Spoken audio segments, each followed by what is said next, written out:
Haris. Ya, waalaikumsalam. Selamat pagi Bu pengajar praktik kode hari ini. Selamat datang di SMPN 8 Muara Teleng. Mudah-mudahan selalu sehat dan juga hari ini sama-sama kita coba diskusikan untuk pendampingan 3 ya.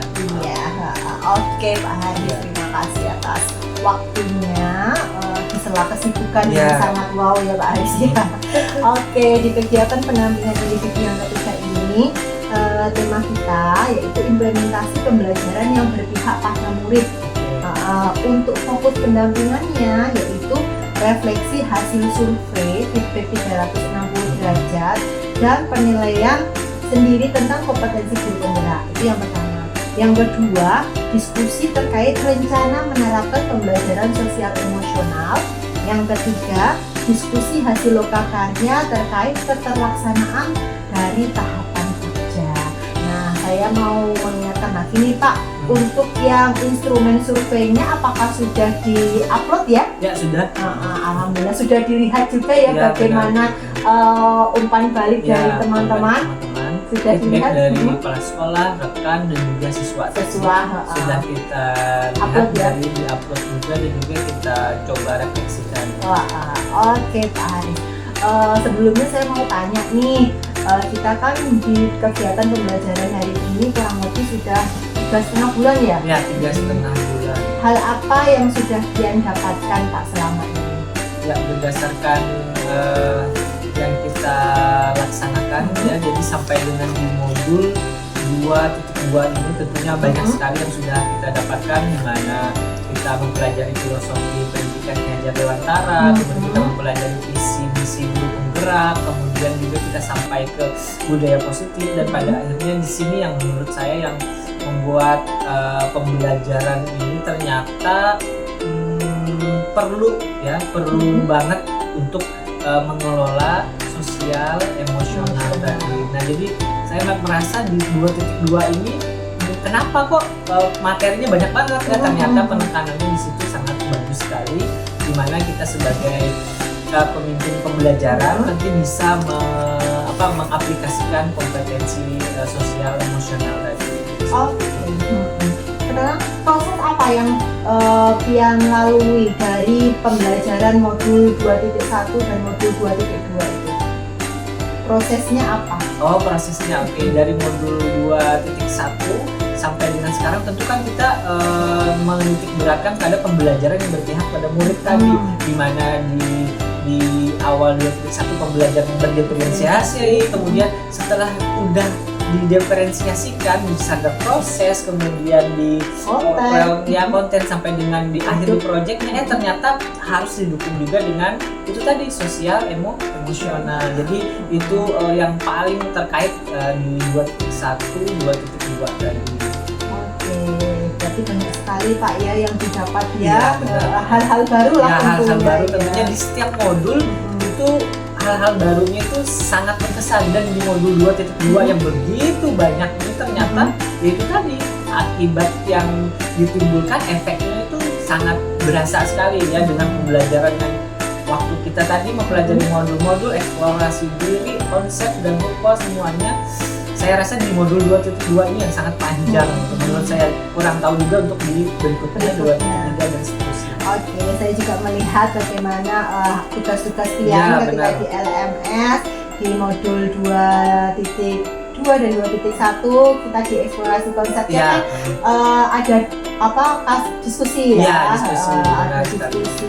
studi kasus yang bisa Pian refleksikan dan diskusikan itu, dan saya lihat alhamdulillah Pian juga sudah memahami bagaimana sih pembelajaran berdiferensiasi itu, dan bagaimana sih kita sebagai seorang guru dalam mengembangkan kompetensi sosial emosional dalam pembelajaran di kelas seperti itu. Selanjutnya Pak, terkait dengan hasil survei umpan balik 360 derajat dan asesmen mandiri tentang kompetensi guru penggerak yang kemarin responden yang mengisi yaitu kepala sekolah, rekan sejawat dan juga murid ya, ada 3. Nah, saya mau tanya nih, berdasarkan hasil feedback tersebut,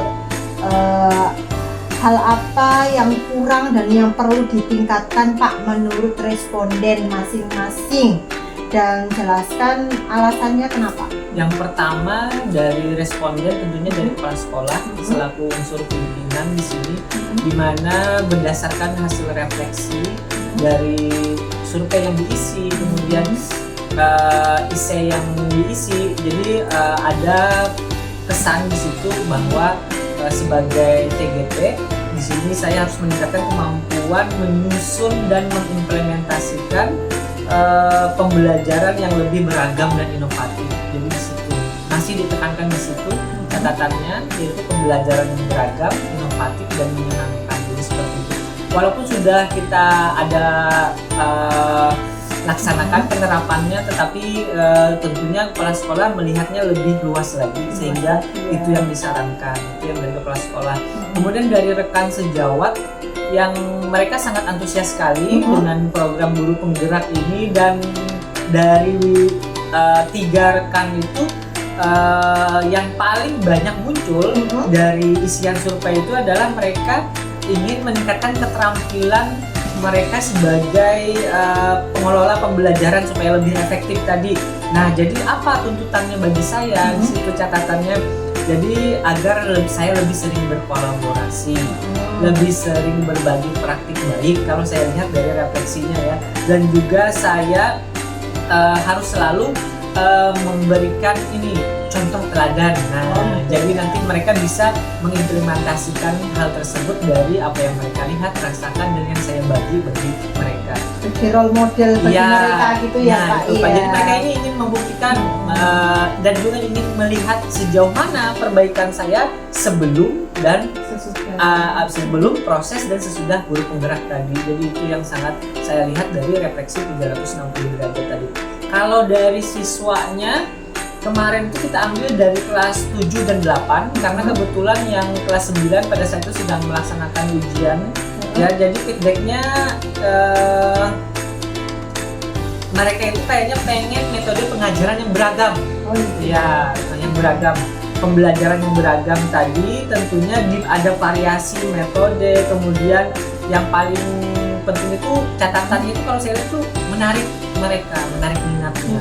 Nah, sehingga di modul 2.2 hal tersebut sangat membantu saya, di mana saya bisa mempelajari minat peserta didik, dan juga saya bisa mencoba membedakan ya di standar proses, kemudian konten, dan juga projectnya tadi. Nah, sehingga saya bisa, jadi mereka tertarik dengan video, gambar, dan juga yang lainnya, bisa memilih nanti pembelajaran yang sesuai dengan pilihan mereka. Ya, jadi kalau saya lihat itu untuk yang pengisian muridnya. Oke, dari hasil feedback tadi, kepala sekolah ini yang mengimplementasikan pembelajaran yang lebih inovatif dan beragam. Untuk yang rekan guru ini yang lebih sering untuk berkolaborasi, seperti role model, dan untuk yang siswanya umpan baliknya, mereka harapannya ada metode pengajaran yang beragam dan menyenangkan juga ya, seperti itu.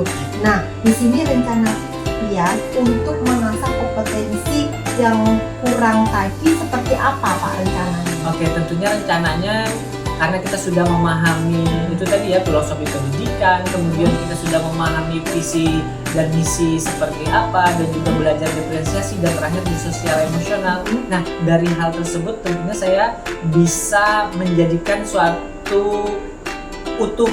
Jadi yang saya dapatkan kompetensinya tadi bisa saya terapkan ya pelan-pelan mulai dari sekarang. Makanya nanti di pendampingan 4 kita lihat nanti bagaimana efeknya, implementasinya ya. Setelah kita sudah ramu, kita sudah coba, nanti kita coba praktekkan, dan saya yakin tentunya pembelajaran menjadi lebih menyenangkan dan juga menarik minat peserta didiknya.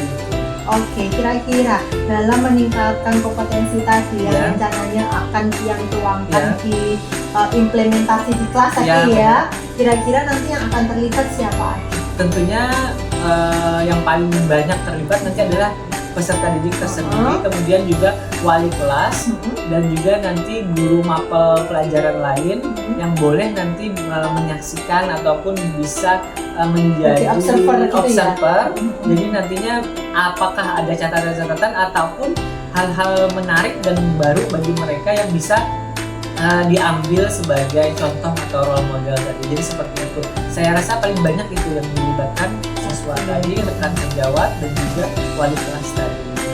Semoga rencana dalam meningkatkan kompetensi yang sesuai dengan feedback mereka bisa kalian laksanakan, dan nantinya harapannya juga harapan-harapan mereka terkait kompetensi pian itu bisa benar-benar terrealisasi ya, bisa meningkat gitu Pak. Oke, terkait penerapan pembelajaran sosial emosional nih yang sudah pian pelajari di modul 2.2. Ada apa aja Pak di modul 2.2 itu setelah pian pelajari? Jadi setelah kita mempelajari di modul 2.2, tentunya di modul 2.2 ini menekankan pada pembelajaran yang bisa mengelola di sini emosi, tekanan, kemudian masalah yang ada, tantangan dan sebagainya itu bagaimana dikelola secara baik, secara bagus, dan juga nanti efeknya itu tidak hanya ke pendidiknya tetapi juga ke siswanya, sehingga nanti menciptakan lingkungan belajar yang kondusif.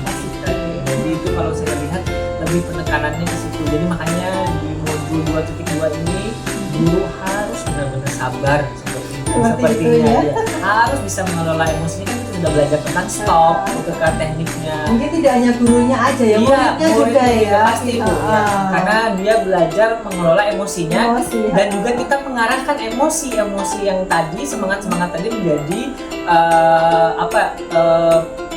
benih-benih yang bagus untuk mencapai capaian pembelajaran tadi.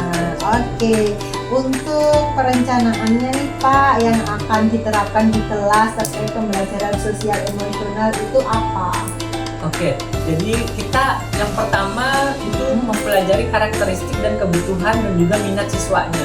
Nah, jadi itu yang paling utama, sehingga nanti pembelajaran yang kita rancang tentu akan cocok dengan minat dan kebutuhan serta karakter peserta didik tadi, sehingga dengan kita mengetahui minatnya, mereka tertarik, kemudian mengikuti pembelajaran dengan baik, otomatis nanti akan terlibat aktif dalam pembelajaran, sehingga capaian pembelajarannya tentunya tercapai. Kalau mereka sudah aktif, menarik, menyenangkan, dan mereka pasti akan memberikan feedback yang bagus juga.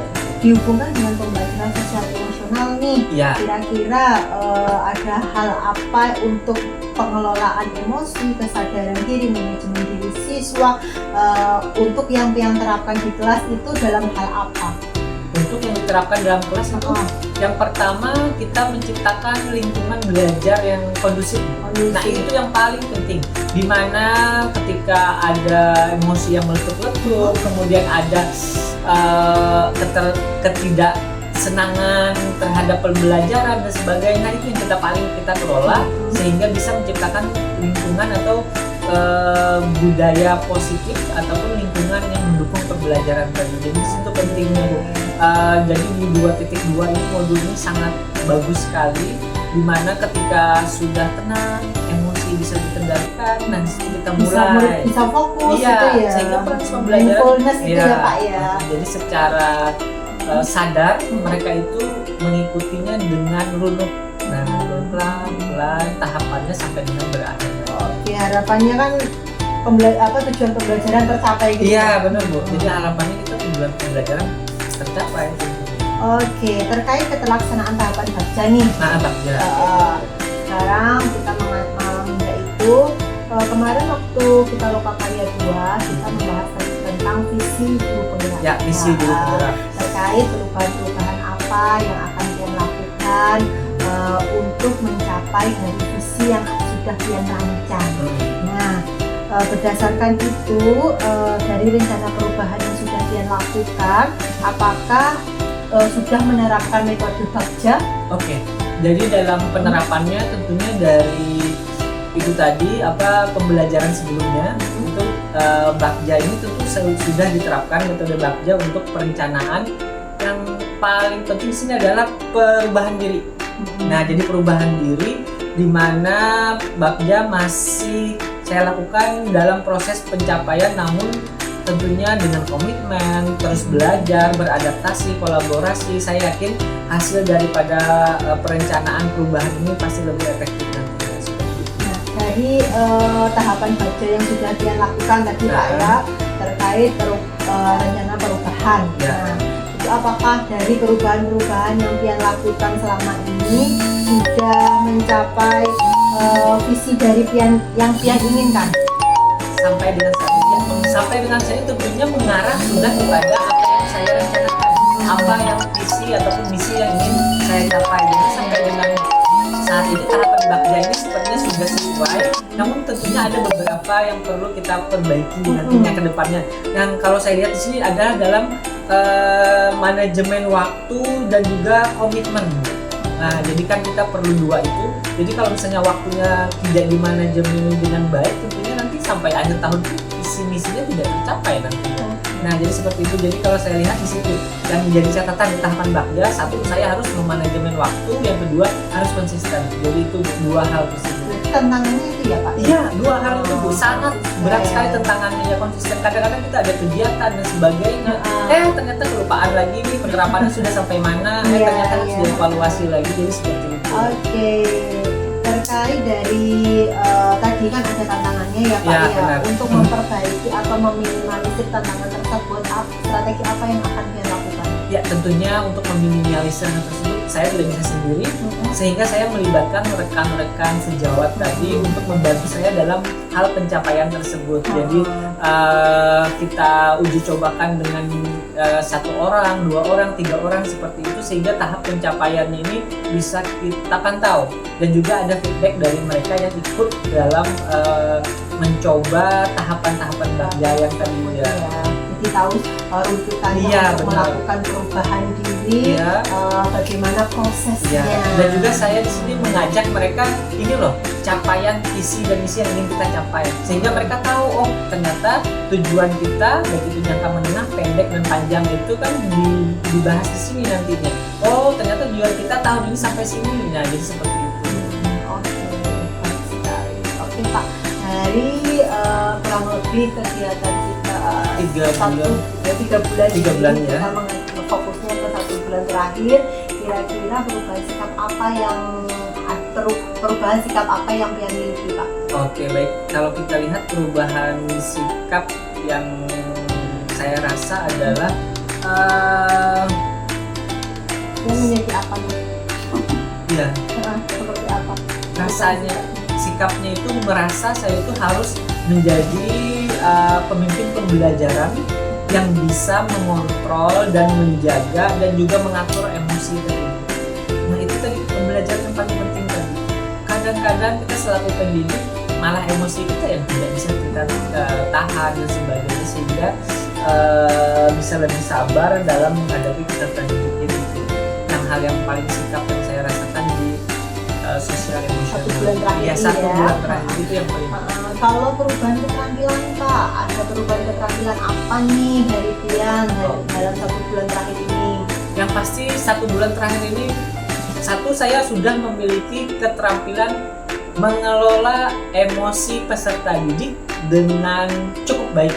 Itu berdasarkan penilaian saya, sehingga saya bisa mengarahkan peserta didik untuk bisa mengikuti pembelajaran dan mencapai proses pembelajaran yang kita inginkan.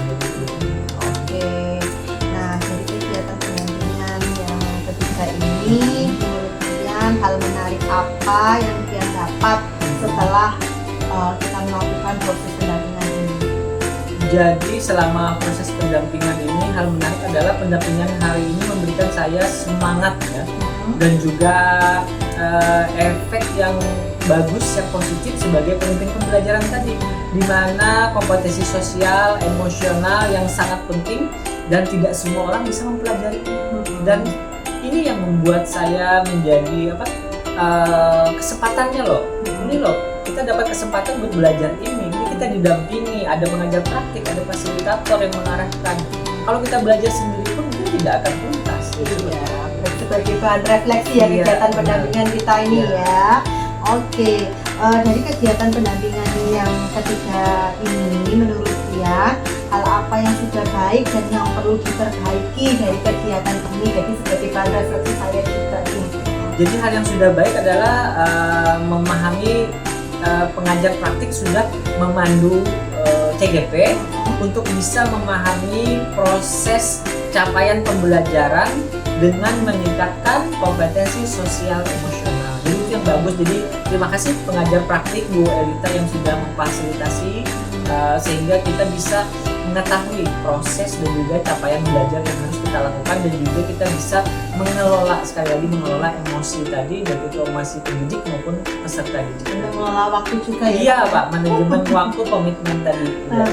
Oke, untuk yang perlu diperbaiki Pak, apa Oke, Pak? jadi nanti diharapkan di waktu pendampingan agar tidak terlalu dekat dengan lokakarya. Oke. Itu yang pertama. Terus yang kedua, mungkin nanti bisa untuk pendampingan ini juga tidak dilakukan saat libur sekolah. Nah, mungkin itu dua hal. Ini tapi sudah masuk ya? Iya, sudah masuk. Itu. Buat Aman ya, kedepannya ya, oke. aman. Untuk kedepannya, jadi sehingga kan ketika kita libur tentunya kita menyisihkan waktu untuk libur ataupun tidak berada di tempat. Jadi itu saja sarannya, mudah-mudahan nanti bisa diatur lagi waktunya tadi seperti itu. Oke, terima kasih atas sarannya, dan saya juga terima kasih kepada Pian selama ini kurang lebih 3 setengah tahun Iya, ini betul. dapat mengikuti pendidikan guru penggerak ini dengan baik, Ya. dan terima kasih juga atas masukan-masukan, sehingga masukan-masukan tersebut sebagai bahan saya untuk merefleksikan diri agar nantinya di kegiatan pendampingan selanjutnya bisa saya perbaiki dan saya bisa atur lagi waktunya tentunya yang sesuai dengan apa yang Pian harapkan, seperti itu. Nah, untuk kegiatan pendampingan yang keempat nanti kita kan implementasi ya, implementasi pembelajaran sosial emosional di kelas. Di kelas nanti yang harus Pian siapkan, itu Pian harus menyusun RPP dengan unsur diferensiasi, kompetensi sosial emosional, dan juga budaya positif. Oke, ada 3 itu ya. Nanti kapan itu diselesaikan? Kira-kira kapan RPP-nya? RPP-nya kita sudah selesai, ini kan nanti kita tinggal coba revisi baik lagi, dan kita diskusikan lagi.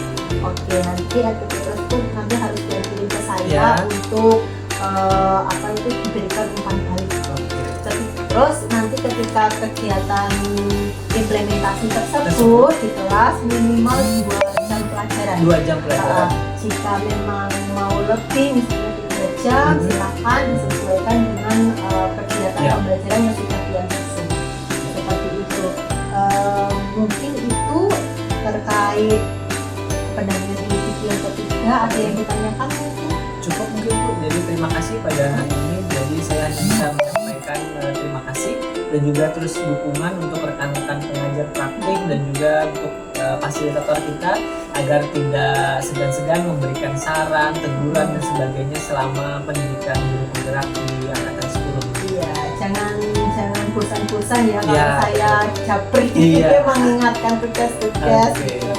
Dan sampai bertemu lagi kita nanti di lokakarya yang ketiga hari Sabtu. Jangan lupa untuk administrasi yang diperlukan tolong untuk disiapkan, sehingga nanti ketika lokakarya sudah siap untuk dikumpulkan, seperti itu. Mungkin itu Pak yang dapat saya sampaikan. Terima kasih atas waktunya. Saya akhiri, wassalamualaikum warahmatullahi wabarakatuh. Waalaikumsalam warahmatullahi wabarakatuh.